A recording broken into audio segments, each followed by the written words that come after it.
Astro தமிழா அன்பு நேயர்களுக்கு வணக்கம். இன்னைக்கு நம்ம கூட இணைந்திருக்கும் சிறப்பு விருந்தினர் யாருன்னு பார்த்தீங்கன்னா நியூமராலஜிஸ்ட் திரு சர்வரக்ஷன் எம்.ஆர்.எஸ். அவர்கள். வணக்கம் சார். வணக்கம். அஸ்ட்ரோ தமிழா பார்வையாளர்கள் அனைவருக்கும் என்னுடைய வணக்கங்கள்.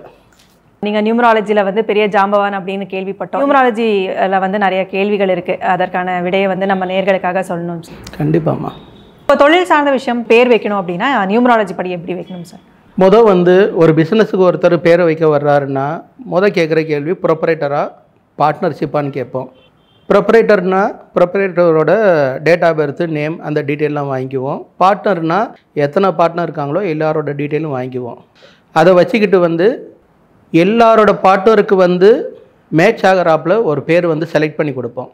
இப்போ சில பேர் என்ன கேட்பாங்கன்னா, எனக்கு நான் தான் சார் மெயினாக பார்க்க போகிறேன், மற்ற பார்ட்னர்லாம் ஸ்லீப்பிங் பார்ட்னராக இருக்காங்க, அதனால் எனக்கு மட்டும் நீங்கள் ஃபோக்கஸ் பண்ணி வச்சா போதும்னு சொல்லிக்கிட்டு சொல்கிறவங்க கூட இருக்காங்க.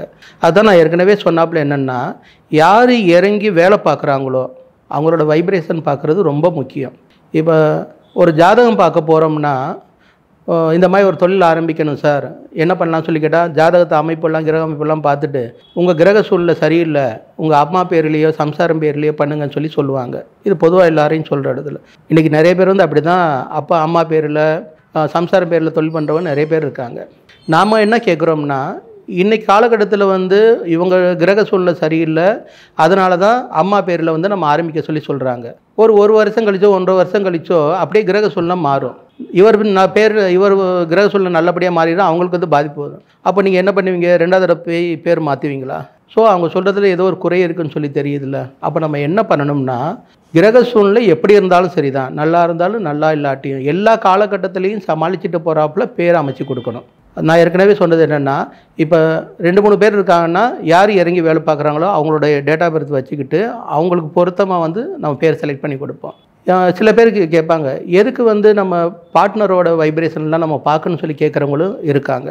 இப்போ 2 பார்ட்னர் இருக்காங்கன்னா, ஒருத்தர் முடிவு பண்ணால் அதுக்கான விளைவு இன்னொருத்தருக்கு தாக்கத்தை ஏற்படுத்தும். ஒருத்தர் எடுக்கிற டெசிஷன் நல்லபடியாக இருந்தாருன்னா அந்த பெனிஃபிட் இவருக்கும் கிடைக்கும். இவர் எடுக்கிற டெசிஷன் தப்பாக போச்சுன்னா அவருக்கும் பாதிப்பு ஏற்படும். அதனால் நம்ம பொதுவாக என்ன சஜஷன் கொடுக்குறதுன்னா, 10 பார்ட்னர் இருந்தாலும் 10 பார்ட்னர் சரியான முறையில் அவங்க பிறந்த தேதிக்கு பிறந்தாப்புல பேர் அமைச்சிக்கிறது நல்லதுன்னு சொல்கிறோம். ரொம்ப சிறப்பு சார். இப்போது பிஸ்னஸில் ஒர்க்கர்ஸ் செலக்ட் பண்ணணுன்னா என்ன மாதிரியான கன்சர்னில் செலக்ட் பண்ணணும் சார்? ரொம்ப நல்ல கேள்விமா இது. இப்போ ஒரு நிறுவனம்னா சின்னதாக நடத்துகிற கடை வேறு, கடை சொல்கிறது வேறு, பெரிய ஒரு நிறுவனம் சொல்கிறது வேறு. ஒரு நிறுவனத்தை எடுத்துக்கிட்டோம்னா அதில் நிறைய டிபார்ட்மெண்ட் சொல்லியிருக்கும். மேனேஜர் சொல்லி ஒருத்தர் இருப்பார், கேஷியர் சொல்லியிருப்பார், டெலிவரி பாய் சொல்லியிருப்பார், இந்த மாதிரி நிறைய கேட்டகரி இருக்கும். அப்போ அந்த நிறுவனத்தை ஆரம்பிக்கிறவங்க நம்மக்கிட்ட கேட்பாங்க, இந்த மாதிரி நம்ம ஒரு 4 பார்ட்னர் இருக்கோம் சார், 4 பார்ட்னர் யார் யார் எந்த செக்ஷன் நம்ம எடுத்துக்கலாம், எந்த பொறுப்பை எடுத்துக்கலாம், மார்க்கெட்டிங் யார் எடுத்துக்கலாம், இல்லை கேஸ் ட்ரெஸராக யார் இருக்கலாம், அப்படியெல்லாம் அவங்க கேட்பாங்க. அது செலக்ட் பண்ணுறது வேறு. அது நம்ம கேட்குறதுக்கு முன்னாடி என்ன பண்ணுவோம்னா, உங்ககிட்ட எந்தெந்த செக்ஷனுக்கு வேலைக்கு ஆள் தேவைன்னு சொல்லி கேட்போம். டெலிவரி பாய்க்கு ஒரு 10 பேர் தேவை, லோடுமேனுக்கு இந்த மாதிரி தேவை, கேஸ் கவுண்டரில் இறங்கி வேலை பார்க்குற இந்த மாதிரி தேவை, கணக்கு எழுதுறது இந்த மாதிரி சொல்லும்போது அவங்கக்கிட்ட அப்ளிகேஷன்லாம் வாங்கிக்குவோம். அவங்க பேர் டேட் ஆஃப் பர்த் வச்சுக்கிட்டு இவங்களுக்கு இந்த மாதிரி லோடுமேன் வேலை கொடுங்க, சலிக்காமல் நல்ல சொல்கிற வேலையெல்லாம் சுமந்துக்கிட்டு பண்ணுவாங்க, முகம் சொல்லிக்காமல் நல்ல ஹார்ட் ஒர்க் பண்ணுவாங்க. அது நான் ஏற்கனவே சொன்னேன், குறிப்பிட்ட கிரகத்து ஹார்ட் ஒர்க் பண்ணுறவங்க இருக்காங்கன்னு சொல்லிட்டு. ஸோ இவங்களுக்கெல்லாம் இந்த செக்ஷனை கொடுங்க. நல்ல பொறுப்பாக இருக்கிறவங்களுக்கு, இந்த கிரக சூழ்நிலை இருக்கிறவங்களுக்கு இந்த கேஸ் கவுண்டர் அது சம்மந்தமாக கணக்கு வழக்குகளை கொடுங்க. அதே மாதிரி சில பேர் உட்காந்துட்டு வேலை பார்க்க மாட்டாங்க, ஊராக சுற்றணும்னு சொல்லி ஆசைப்படுவாங்க. அது ஒரு கிரகம் இருக்குது. அந்த கிரகத்துக்கு உண்டானவர்கள்லாம் மார்க்கெட்டிங் அனுப்பிடுங்கன்னு சொல்லுவோம். இந்த மாதிரி எல்லாருக்கும் வெளியில் ஓட நினைக்கிறவங்க உட்கார வச்சு வேலை வாங்க முடியாது. எனக்கு ட்ராவலே பிடிக்காதுன்னு சொல்கிறவங்கள நம்ம வெளியூருக்கு அனுப்ப முடியாது. அப்படி இருக்கும்போது இந்தந்த பிறந்த தேதி இந்தந்த பேர் உள்ளவங்க இது தான் விரும்புவாங்கன்னு சொல்லி நம்மளுக்கு தெரியும். அதை பிரித்து கொடுத்து சரியான முறையில் செட் பண்ணி கொடுப்பாது.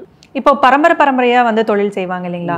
ஸோ அந்த தொழிலுக்கும் நியூமராலஜிக்கு ஏதாச்சும் சம்மந்தம் இருக்குது? இது யாரும் கேட்காத கேள்வி, ரொம்ப சந்தோஷம். அது இப்போ ஒரு தொழில் நிறுவனத்துக்கு நம்ம முன்னாடி வச்சதெல்லாம் எவ்வளோ விஷயங்கள் கன்சிடர் பண்ணி வச்சோம். ஆனால் இப்போ வைக்கிற மெத்தட்லாம் மாற்ற வேண்டியிருக்கு. என்ன காரணம்னா, எங்கள் தாத்தா காலத்தில் ஒரு பிஸ்னஸ் பண்ணுறாங்கன்னா 4-5 தலைமுறை பண்ணாங்க. தாத்தா உட்காந்துருப்பார், பையன் உட்காந்துருப்பார், பேரன் உட்காந்துருப்பார், கொள்ளு பேரை உட்காந்து அந்த மாதிரி. எங்கள் அப்பா நான் கண்ணுக்கு எதுக்க பார்த்தது, எங்கள் அப்பா ரேஞ்சில் இருக்கிறவங்க எல்லோரும் எப்படின்னா ஒரு பிஸ்னஸ் ஆரம்பித்தா ஒரு 30 வருஷம் நல்லா பண்ணாங்க. இப்போ நான் வந்து ஒரு 32 33 வருஷமாக படித்து முடித்து பிஸ்னஸில் இருக்கேன். ஒரு பிஸ்னஸ் சொல்லி ஆரம்பித்தேன்னா 10 வருஷத்துக்கு மேலே ஓட்டவே முடியலை. காரணம் வந்து இன்றைக்கி டெக்னாலஜிமெண்ட்டு அப்டேஷன் அந்த மாதிரி 10 வருஷத்துக்குள்ள நம்ம அப்டேட் பண்ணிட்டு வேறு பிஸ்னஸ் போகணும், அந்த மாதிரி ஆயிடுச்சு. ஸோ நான் பண்ண எல்லா பிஸ்னஸும் 10 வருஷம்தான்.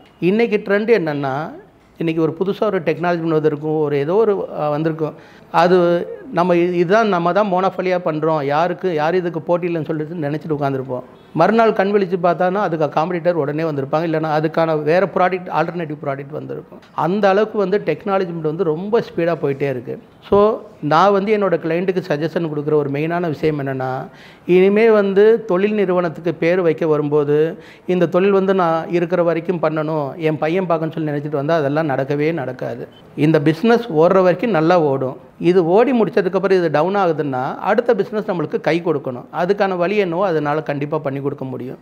அதுதான் இப்போ பண்ணி கொடுத்துட்டே இருக்கும். ரொம்ப சிறப்பாக வந்து நியூமராலஜி சார்ந்த நிறைய விஷயங்கள் வந்து நம்ம நேயர்களுக்காக சொல்லியிருக்கீங்க.